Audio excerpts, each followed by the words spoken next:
side. You see, in Buddhism, we believe that people are psychic.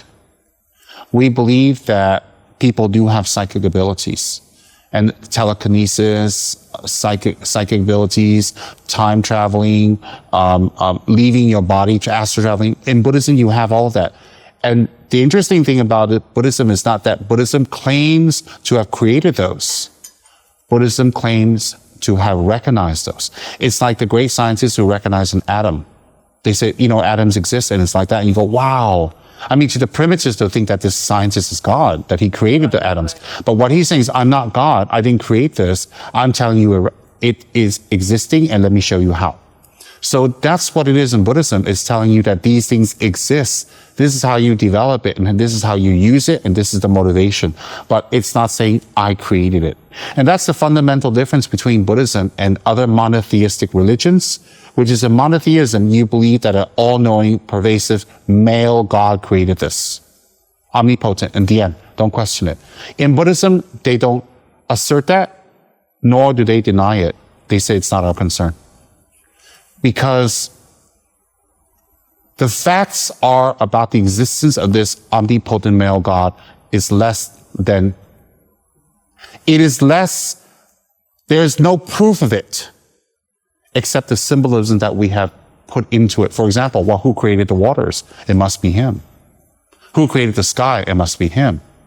Who created the birds? It must be him.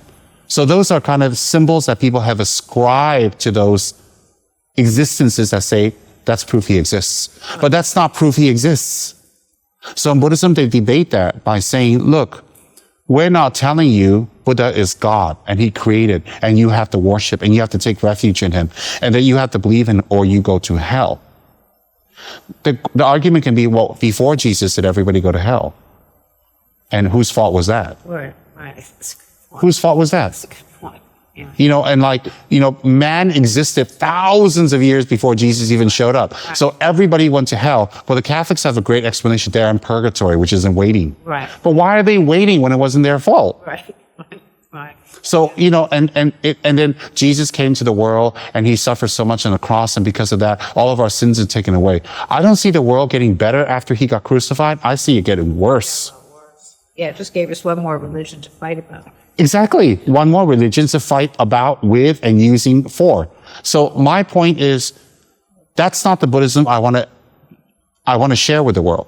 It cannot be another contributing factor of fighting.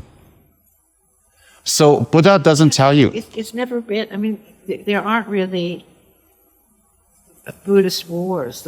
Never. So, never. It's probably the one religion that's never had a war in its name. Yeah. In Buddha's name or its name, that's right. Yeah, that's really interesting. It's interesting because that's what religion should be about. Of course.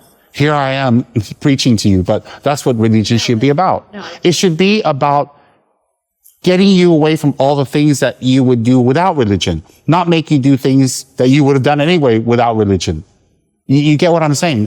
If you're going to beat up somebody because you're just a hungry, a selfish, aggressive person. Well, if you study religion, shouldn't that take that away? Right. So, for me, in Buddhism, you do achieve these kind of powers, for lack of a better word.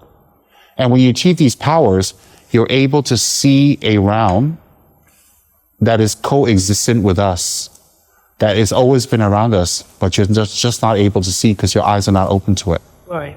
Right. So what you're seeing through meditation, the ability is given to you because the meditation unlocked it. The meditation didn't give it to you. Right. It was unlocked.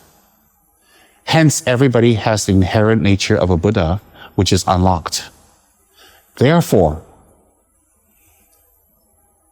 when you see certain signs, for example, we believe that the symbolism is inherent in itself.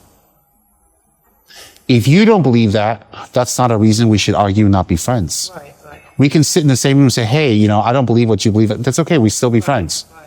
Buddhists don't go, okay, you don't believe what I say, you're going to hell. Yeah, right. We don't get into arguing. Just say, no problem. Right. The time and place will come. Right.